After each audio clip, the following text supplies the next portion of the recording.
Hello viewers, welcome to E test academy and E test YouTube channel. Viewers, आज की इस video में आपके साथ इमरजेंसी मेडिकल टेक्नीशियन और शिफ्ट इंचार्ज रेस्क्यू 1122 का पेपर डिस्कस किया जाएगा। वीवर्स, ये जो पेपर है ये रेस्क्यू 1122 केपीके गवर्नमेंट ने ईटा के जरिए कंडक्ट किया था और ये एक ही पेपर इन दोनों आसामियों के लिए कंडक्ट किया गया था, यानी कि एसआई और ईएमटी इन दोनों का एक ही पेपर था जो हम आपके साथ इस वीडियो में डिस्कस करेंगे। इस पेपर का पार्ट 1 हम ऑलरेडी डिस्कस कर चुके हैं। आज की इस वीडियो में पार्ट 2 डिस्कस किया जाएगा। अगर आप पार्ट 1 देखना चाहते हैं तो इस वीडियो की डिस्क्रिप्शन में लिंक मौजूद है, उस लिंक पर क्लिक करें। इस पेपर का पार्ट 1 देख सकते हैं और इसके साथ साथ उसी लिंक में ईएमटी और एसआई के तमाम करंट एंड पास्ट पेपर्स मौजूद हैं। चलते हैं और रिमेनिंग क्वेश्चंस को डिस्कस करते हैं। क्वेश्चन नंबर 26, इससे पहले कोई 25 एमसीक्यूज पार्ट 1 में आपको मिल जाएंगे। The technique used to open the airway of an unconscious person is. अगर आप किसी अनकॉन्शियस पर्सन का एयरवे ओपन करना चाहते हैं तो उसके लिए आप head is tilt and chin is lifted, ये वाला मेथड जो है इस्तेमाल करेंगे। ऑप्शन बी यहाँ पर सही जवाब है। वीवर, ये जो अनकॉन्शियस पेशेंट होता है ये बेहोश होता है, उसका एयरवे ओपन करने का अलग तरीकाकार है। अगर कॉन्शियस पेशेंट है उसका तरीकाकार अलग है। इसके अलावा वीवर्स नोट कर लें, बहुत से पेपर्स में एयरवे को ओपन करने के मेथड पूछे गए हैं। इसके 3 मेथड हैं। पहला है नेक लिफ्ट, दूसरा है चिन लिफ्ट और तीसरा है जा थ्रस्ट। ये 3 मेथड हैं एयरवे को ओपन करने के। यहाँ पर नोट कर लें, पेपर में आने वाला एमसीक्यू सिर्फ इतना था। ये जो शॉर्ट डिटेल आपको प्रोवाइड की जा रही है ये आपकी मालूमात में इजाफा के लिए है और डिफरेंट पेपर्स में से उठाए गए रिपीटेड एमसीक्यूज हैं। हमारी पूरी कोशिश है कि इस मुकम्मल पेपर को इसी तरह मुकम्मल वजाहत के साथ डिस्कस करें ताकि फ्यूचर में जब भी 5 साल 10 साल बाद 15 साल बाद इस पेपर को इस वीडियो को देखा जाए तो ये वीडियो आपके लिए ज्यादा से ज्यादा फायदेमंद साबित हो सके। Question number 27, there are dash compression and dash breath in each cycle of the CPR. जब आप सीपीआर करते हैं तो उसके हर साइकिल में आप कितने कंप्रेशन देंगे या कितनी सांसें देंगे, ये इस क्वेश्चन में पूछा गया है। वीवर्स, ये एक रेशो है 30:2, यानी कि 30 कंप्रेशन देने के बाद आप 2 ब्रेथ देंगे। इन तीनों ऑप्शंस में से कोई भी ठीक नहीं है, इसलिए नन ऑफ दीज को हमने टिक किया है और सही जवाब जो है वो हमने शॉर्ट डिटेल में मेंशन कर दिया है, इसको नोट कर लें। Question number 28, charred skin having no pain are the symptoms of which degree of burn. Charred skin जो होती है उसमें दर्द नहीं होता और ये 3rd डिग्री बर्न में काउंट होता है। सबसे पहले तो आपको ये पता हो कि चेयर्ड स्किन क्या होती है। जब कोई स्किन जलती है, जलने से वो डेड हो जाती है। ये इतनी शिद्दत से जिल्द का जलना होता है कि इससे जिल्द की 3 तहों में से अमूमन 2 तहें एपिडर्मिस और डर्मिस जल जाती हैं। इसको चेयर्ड स्किन कहा जाता है। ये जो सिचुएशन है स्किन की ये चेयर्ड स्किन कहलाएगी। इसके अलावा ये जो 3rd डिग्री बर्न है इसे कई पेपर्स में दूसरे नाम के पॉइंट ऑफ व्यू से पूछा गया है कि आप ये बताएं कि 3rd डिग्री बर्न का दूसरा नाम क्या है। 3rd डिग्री बर्न जो है इसे फुल थिकनेस बर्न भी कहा जाता है। व्यूअर्स, ये जो चेयर्ड स्किन है इसमें दर्द भी नहीं होता और इसमें किसी किस्म की सेंसेशन यानी कि किसी किस्म का एहसास भी इस स्किन के अंदर नहीं महसूस होता। ये ऐसी स्किन की कंडीशन है जिसमें स्किन मुकम्मल तौर पर डेड हो जाती है। Question number 29, the first action while examining the patient. जब आप किसी पेशेंट का एग्जामिन करेंगे तो सबसे पहले आप उसकी सांस चेक करेंगे। ऑप्शन ए यहाँ पर सही जवाब है। Question number 30, removing the blockage from the patient casualty airway is termed as. जब आप किसी पेशेंट की जो ब्लॉकेज है उसे क्लियर करेंगे तो इसे हेमिक प्रोसीजर कहा जाता है। हेमिक प्रोसीजर का दूसरा नाम एब्डोमिनल थ्रस्ट है। वीवर्स, ये जो दूसरा नाम किसी भी टर्म का आपको बताया जा रहा है ये स्पेशली याद रखा करें क्योंकि कई पेपर्स में नाम जो है वो चेंज करके सेम क्वेश्चन को रिपीट किया जाता है। अगर आपको किसी भी टर्म के 2-3 नाम आते हैं या आप जानते हैं कि इस टर्म को फलां नाम से भी पुकारा जाता है या जाना जाता है तो आप आसानी से इस तरह के एमसीक्यूज को सॉल्व कर सकेंगे। वीवर्स, मजीद आगे जाने से पहले आपसे रिक्वेस्ट है कि वीडियो को लाइक जरूर कर दिया करें। किसी भी पेपर को स्पेशली ई टेस्ट यूट्यूब चैनल पर सॉल्व करने के लिए बहुत ज्यादा मेहनत दरकार होती है क्योंकि हम हर क्वेश्चन को, हर पेपर को मुकम्मल डिटेल के साथ, वजाहत के साथ आपके साथ डिस्कस करते हैं। इसलिए हमारी टीम की हौसला अफजाई के लिए कमेंट सेक्शन में प्यारा सा कमेंट जरूर किया करें, और उसके साथ साथ अगर आपने अभी तक हमारा ई टेस्ट यूट्यूब चैनल सब्सक्राइब नहीं किया तो हमारे इस चैनल को सब्सक्राइब कर लें और साथ बेल आइकन को जरूर प्रेस कर लिया करें, ताकि जैसे ही हम न्यू वीडियो अपलोड करें उसका नोटिफिकेशन आपको फौरन मिल सके। इसके अलावा व्यूअर्स नोट कर लें, ई टेस्ट एकेडमी ने emergency medical technician EMT rescue 1122 papers की तैयारी के लिए मौजूदा और साबका हलशुदा पेपर्स पर मुश्तमिल नोट्स तैयार किए थे। उन नोट्स में मौजूदा 17 सितंबर 2022 का मुकम्मल हलशुदा पेपर शामिल कर दिया गया है। अगर आप up to date emergency medical technician EMT rescue 1122 के पेपर्स नोट्स बजरिया डाक मंगवाना चाहते हैं तो आप ई टेस्ट एकेडमी के ऑफिशियल व्हाट्सएप कॉन्टैक्ट नंबर पर रब्ता करें और घर बैठे ये नोट्स बजरिया डाक मंगवाएं।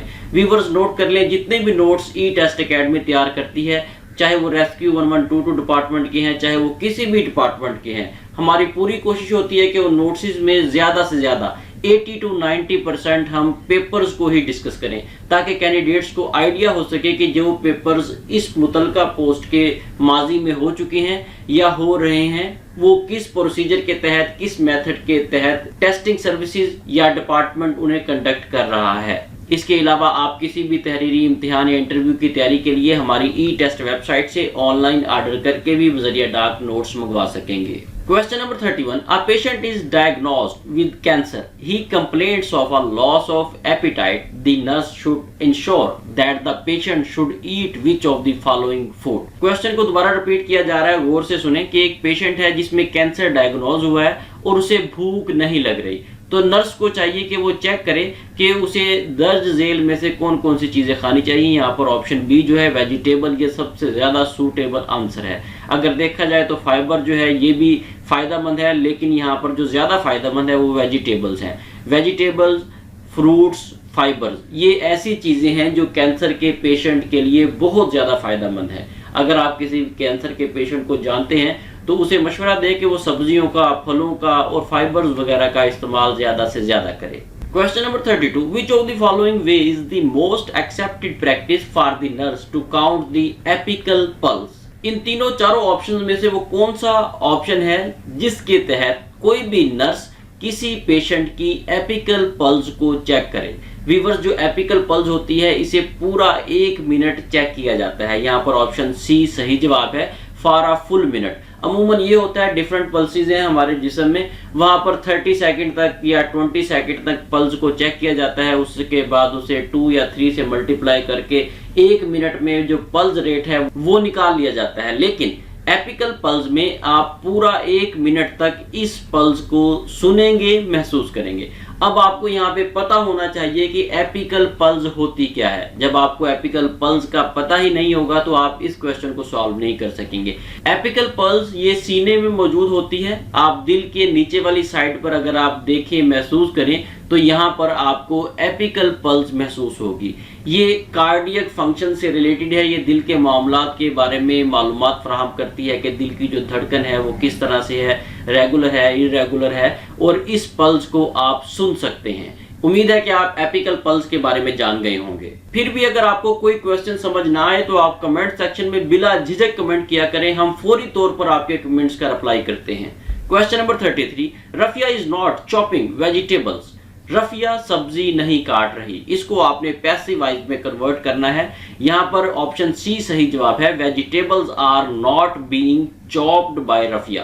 रफिया की तरफ से सब्जी नहीं काटी जा रही। व्यूअर्स, तकरीबन हर पेपर में पैसिव वॉइस, एक्टिव वॉइस से रिलेटेड क्वेश्चन लाजमी आता है, इसलिए आप बेसिक कंसेप्ट तैयार कर लें एक्टिव वॉइस, पैसिव वॉइस के। जिस तरह ये आपके सामने बेसिक कंसेप्ट से रिलेटेड जो है सेंटेंस दिया गया है, इसे आपने पैसिव वॉइस में कन्वर्ट करना था। इस तरह के क्वेश्चन आप आसानी से सॉल्व कर सकेंगे अगर आपको एक्टिव वॉइस, पैसिव वॉइस के बेसिक कंसेप्ट्स पता है। आप लोगों की आसानी के लिए आपके सामने स्क्रीन पर एक बॉक्स शो हो रहा है। इस बॉक्स के अंदर एक वीडियो है। ये इंतहाई आसान तरीके से 8-10 मिनट की वीडियो बनाई गई है। इसमें एक्टिव वॉइस और पैसिव वॉइस के बेसिक रूल्स आपको बताए गए हैं। अगर आप ये 8-10 मिनट की वीडियो देख लेते हैं तो आप आने वाले पेपर्स में आसानी से एक्टिव वॉइस और पैसिव वॉइस से रिलेटेड क्वेश्चंस को सॉल्व कर सकेंगे। Question number 34. What is plural of index? Index का जो प्लूरल है वो इसमें ऑप्शन बी है। इंडेक्स जो है ये वाहिद है और इंडेक्सेस जो है ये इसकी जमा है। इंडेक्सेस का मतलब है अशारिया जात। अक्सर आप कोई बुक देखें तो बुक के शुरू में इंडेक्स दिया होता है कि फलां जो टॉपिक है या फलां चैप्टर है वो आपको इस पेज पर मिलेगा, फलां चैप्टर आपको इस पेज पर मिलेगा। ये जो होता है इसे इंडेक्स या अशारिया जात कहा जाता है। Question number 35, my teacher lives near our village dash will come to our home. मेरा उस्ताद मेरे घर के पास रहता है। व्यूअर्स यहाँ पर हम ऑप्शन ए को इस्तेमाल करेंगे, खाली जगह में ही का इस्तेमाल होगा। मजीद आगे जाने से पहले व्यूअर्स नोट कर लें, ई टेस्ट अकेडमी ने ई टेस्ट मोबाइल ऐप लॉन्च कर दी है। आप गूगल प्ले स्टोर से हमारी ई टेस्ट मोबाइल ऐप डाउनलोड कर सकते हैं। जिस तरह आप गूगल प्ले स्टोर से व्हाट्सएप, फेसबुक या कोई और एप्लीकेशन डाउनलोड करते हैं, वैसे ही आप गूगल प्ले स्टोर में से ई टेस्ट मोबाइल ऐप को डाउनलोड करेंगे। ई टेस्ट लिखकर सर्च करेंगे, आपके सामने पहले नंबर पर हमारी ई टेस्ट मोबाइल ऐप आ जाएगी। इसे डाउनलोड करें और पाकिस्तान में मुनक्किद होने वाले किसी भी इम्तिहान की तैयारी बिल्कुल फ्री ऑफ कॉस्ट करें। जैसे ही आप हमारी ई टेस्ट मोबाइल ऐप को डाउनलोड करें तो हमारी इस ऐप को 5 स्टार रेटिंग जरूर दिया करें। Question number 36, the boy dash watch the match before his friend केम। खाली जगह में ऑप्शन बी आएगा, हैड। लड़का अपने दोस्त के आने से पहले मैच देख चुका था। Question number 37, he said to me you will obey your parents. तुम्हें चाहिए कि तुम अपने वालिदैन की अताअत करो। ये एक डायरेक्ट सेंटेंस है, इसे आपने इनडायरेक्ट फॉर्म में कन्वर्ट करना है। यहाँ पर ऑप्शन सी जो है वो सही जवाब है। He told me that I should ओबे माई पेरेंट्स। उसने मुझसे कहा कि मुझे अपने वालिदैन की अताअत करनी चाहिए। व्यूअर्स, एक्टिवाइज और पैसिवाइज की तरह हर पेपर में डायरेक्ट इनडायरेक्ट से रिलेटेड 2-3 एमसीक्यूज लाजमी रिपीट होते हैं, इसलिए आप डायरेक्ट इनडायरेक्ट के टॉपिक को भी लाजमी तैयार करें। आपकी आसानी के लिए स्क्रीन पर एक बॉक्स है, इस बॉक्स के अंदर आई बटन है। इस आई बटन पर क्लिक करेंगे तो यहाँ से आपको डायरेक्ट इनडायरेक्ट के बेसिक रूल्स मिल जाएंगे। इन रूल्स को तैयार करते हुए आप आने वाले पेपर्स में डायरेक्ट इनडायरेक्ट से रिलेटेड क्वेश्चन को आसानी से सॉल्व कर सकेंगे। Question number 38, she is staying inside because it is very cold. ये बताएं, ये जो ब्रैकेट के अंदर है ये क्या है? व्यूअर्स, ये जो ब्रैकेट के अंदर है ये कोई भी क्लास नहीं है इन तीनों चारों में से, इसलिए नन ऑफ दीज को हम टिक करेंगे। बेसिकली ये जो क्लासेस होती हैं ग्रामर की, इंग्लिश ग्रामर की, ये 7 हैं, जिनमें independent, subordinate, adjective, adverb, noun, relative और कंडीशनल क्लास शामिल है। ये 7 क्लासेस हैं और इन 7 में से ये जो ऊपर मेंशन सेंटेंस है ब्रैकेट के अंदर, ये कंडीशनल क्लास में आता है, इसलिए यहाँ पर नन ऑफ दीज को हमने टिक किया है। इसमें अगर कंडीशनल क्लास होता तो हम उसे टिक करते। क्वेश्चन नंबर 39, आई सा dash 1000 rupees note under the chair. मैंने कुर्सी के नीचे 1000 रुपए का नोट देखा। यहाँ पर खाली जगह में ए आएगा, ऑप्शन डी यहाँ पर सही जवाब है।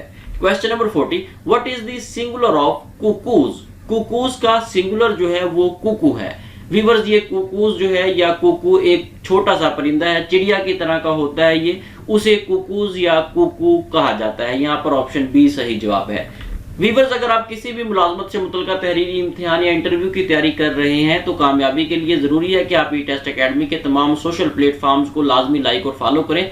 आपके सामने ई टेस्ट फेसबुक पेज, ई टेस्ट इंस्टाग्राम, ई टेस्ट ट्विटर के लिंक्स मौजूद हैं। इन तमाम सोशल प्लेटफॉर्म्स को लाइक और फॉलो करें, क्योंकि इन तमाम सोशल प्लेटफॉर्म्स पर हम रोजाना की बुनियाद पर लेटेस्ट अपडेट्स देते रहते हैं। Question number 41, which of the following does not include after the major operation और इंजरी। जब कोई मेजर ऑपरेशन या इंजरी होती है उसके बाद इन तीनों चारों ऑप्शंस में से कौन सा ऑप्शन शामिल नहीं है? यहाँ पर हमने मेलाइज को टिक किया है, ऑप्शन ए को। ऑप्शन ए का मतलब ये है मेलाइज का कि तबीयत में बेचैनी महसूस करना, घबराहट महसूस करना। व्यूअर्स, अगर देखा जाए तो ये चारों ऑप्शंस जो है मौजूद होते हैं, लेकिन सूटेबल यहाँ पर ऑप्शन ए था, इसलिए हमने इसे टिक किया है। जब कोई ऑपरेट किया जाता है, मेजर ऑपरेट, या कोई इंजरी होती है, उसके बाद बुखार भी हो सकता है, उसमें ब्लड लॉस भी हो सकता है, उसमें नेगेटिव नाइट्रोजन बैलेंस का इशू भी पैदा हो सकता है। वीवर्स, यहाँ पर एक टर्म यूज हुई है, नेगेटिव नाइट्रोजन बैलेंस। एक वीवर है, हमारे कैंडिडेट हैं, जो हमें बार बार ये पूछ रहे थे इसके बारे में बताएं, तो वो सुन लें, नोट कर लें कि नेगेटिव नाइट्रोजन बैलेंस जो है ये एक ऐसी सिचुएशन होती है जो जिल्द के जल जाने की सूरत में, या सीरियस टिश्यू इंजरीज की सूरत में, बुखार की सूरत में, या रोजे वगैरह रखने की सूरत में ये कंडीशन पैदा हो सकती है। इस कंडीशन को नेगेटिव नाइट्रोजन बैलेंस कहा जाता है। Question number 42, the maintenance ratio of calorie nitrogen for an infant is. यहाँ पर ऑप्शन बी सही जवाब है 50:2। व्यूअर्स कई पेपर्स में यही क्वेश्चन, सेम यही क्वेश्चन जो है ये 25:1 के साथ रिपीट हुआ है। यहाँ पर आप 25:1 लिख लें या 50:2 लिख लें, एक ही बात है। जब आप इसे मजीद 50:2 को सिंपलेस्ट फॉर्म में कन्वर्ट करेंगे तो ये 25:1 बनेगा। लेकिन कैंडिडेट्स यहाँ पर कंफ्यूज हो जाते हैं। आप बिल्कुल भी कंफ्यूज ना हुआ करें, क्वेश्चन की स्टेटमेंट को पढ़ा करें, उसके बाद देखा करें कि ये किस फॉर्म में क्वेश्चन दिया गया है। आप इसको मजीद शॉर्ट कर लें, मजीद इसको सिंपलेस्ट फॉर्म में कर लें तो ये 25:1 बनेगा। Question number 43, epigastric pain usually arise from which region. Epigastric pain जो है ये फॉरगट स्ट्रक्चर रीजन में पैदा होती है। एपिगैस्ट्रिक पेन जो है ये मेदे स्टोमिक से रिलेटेड है। यहाँ पर एक और टर्म यूज हुई है फॉरगट स्ट्रक्चर, जो कि सही जवाब है। फॉरगट स्ट्रक्चर जो है ये मेदा, छोटी आंत, पैंक्रियाज और गाल ब्लैडर पर मुश्तमिल होता है। उसका जो एरिया है, ये तमाम एरिया जहाँ पर ये तमाम चीजें मौजूद हैं, इसे फॉरगट स्ट्रक्चर कहा जाता है। यहाँ पर एक चीज नोट कर लेंगे, जो छोटी आंत है, इस छोटी आंत का थोड़ा सा हिस्सा जो है वो फॉरगट स्ट्रक्चर में आता है, ना कि पूरी छोटी आंत। इसलिए जो शॉर्ट डिटेल में डेफिनेशन लिखी हुई है, डिटेल है, इसको नोट कर लें ताकि आपको फॉरगट स्ट्रक्चर का पता हो कि ये रीजन जिस्म का कौन सा हिस्सा कहलाता है। Question number 44, what is the proportion of water to total body weight in normal person. एक नॉर्मल इंसान के जिस्म का 60% हिस्सा जो है वो पानी पर मुश्तमिल होता है। यहाँ पर ऑप्शन ए सही जवाब है। Question number 45, what percent of total body potassium is present in the extra cellular fluid of person. यहाँ पर ऑप्शन बी सही जवाब है 2%। व्यूअर्स नोट कर लें, अगर आप किसी भी तहरीरी इम्तिहान की तैयारी कर रहे हैं, रेस्क्यू 1122 से रिलेटेड या कोई भी डिपार्टमेंट है, तो उसके लिए जरूरी है कि आप करंट एंड पास्ट पेपर्स को लाजमी तैयार करें। ई टेस्ट वेबसाइट एक ऐसी वेबसाइट है पाकिस्तान की जहां पर आपको तमाम करंट एंड पास्ट पेपर्स मिलेंगे, जितने भी पाकिस्तान में हो चुके हैं या हो रहे हैं वो आपको हमारी ई टेस्ट वेबसाइट पे मिलेंगे। फॉर एग्जांपल आज कोई पेपर कंडक्ट होता है तो वो इंशाल्लाह ताला विद इन 48 आवर्स आपको कंप्लीट सॉल्व पेपर हमारी ई टेस्ट वेबसाइट पर मिलेगा। इसलिए हमारी ई टेस्ट वेबसाइट को एक बार जरूर विजिट करें, उसके बाद आप खुद भी बार बार हमारी ई टेस्ट वेबसाइट को विजिट करेंगे और दूसरे लोगों को भी ई टेस्ट वेबसाइट से तैयारी करने का मशवरा देंगे। ई टेस्ट वेबसाइट को विजिट करने का तरीकाकार सिंपल है, गूगल में जाएं, वहां पर ई टेस्ट लिखकर सर्च करें, आपके सामने पहले नंबर पर हमारी ई टेस्ट वेबसाइट आएगी, इसे ओपन करें और किसी भी पेपर की तैयारी बिल्कुल फ्री ऑफ कॉस्ट करें। Question number 46, what are the best treatment modalities for cellulitis. Cellulitis के पेशेंट के लिए जो बेहतरीन ट्रीटमेंट है वो क्या होगा। सबसे पहले तो आपको ये पता हो कि सेलुलिटिस होता क्या है। सेलुलिटिस जो है ये एक बैक्टीरियल स्किन इन्फेक्शन है। अगर किसी पेशेंट की स्किन जो है वो रेड है, उसमें स्वेलिंग है या उसमें पेन है, तो ये जो कंडीशंस हैं ये बताती है कि ये सेलुलिटिस बैक्टीरियल इन्फेक्शन है। ऐसी कंडीशन में आप क्या करेंगे, आप आइस कंप्रेशन देंगे, यानी कि ठंडी टकोर करेंगे उस हिस्से को जहां पर ये इन्फेक्शन है। कोशिश करेंगे कि एलिवेट रखें, ऊंचा रखें और एंटीबायोटिक्स का इस्तेमाल करेंगे। इन तीनों चारों ऑप्शंस में जो ऑप्शन सी है ये सबसे बेस्ट आंसर है। क्वेश्चन नंबर 47, सवाल नंबर 47, अंबिया अलैहिस्सलाम अपनी अपनी उम्मतों के लिए डैश होते हैं। अंबिया अलैहिस्सलाम अपनी अपनी उम्मतों के लिए मुअल्लिम होते हैं। यहाँ पर जो सूटेबल आंसर है वो ऑप्शन सी है। क्वेश्चन नंबर 48, सवाल नंबर 48, खदीजा रजी अल्लाह ताला अन्हा का ताल्लुक कुरैश के डैश कबीले से था। खदीजा रजी अल्लाह ताला अन्हा का ताल्लुक कुरैश के बनु असद कबीले से था। यहाँ पर ऑप्शन ए सही जवाब है। खदीजा रजी अल्लाह ताला अन्हा की कुनियत ताहिरा थी। खदीजा रजी अल्लाह ताला अन्हा नबी सल्लल्लाहु अलैहि वसल्लम की पहली बीवी थी। जब खदीजा रजी अल्लाह ताला अन्हा की नबी सल्लल्लाहु अलैहि वसल्लम से निकाह हुआ, शादी हुई, उस वक्त आपकी उम्र 40 साल थी और नबी सल्लल्लाहु अलैहि वसल्लम की उम्र 25 साल थी। सवाल नंबर 49, अली रजी अल्लाह ताला अन्हु ने गज़वा खैबर के मौका पर निहायत बहादुरी के साथ डैश के सरदार को शिकस्त दी। वीवर्स यहाँ पर खाली जगह में बनु कमूस आएगा, ऑप्शन बी यहाँ पर सही जवाब है। इसके अलावा वीवर्स नोट कर लें, ये जो गज़वा खैबर थी ये मुसलमानों और यहूदियों के दरमियान 7 हिजरी को लड़ी जाने वाली जंग थी। सवाल नंबर 50, डैश के यहूदियों ने मुसलमानों के खात्मे के लिए कबाइले अरब को जंग पर उकसाया।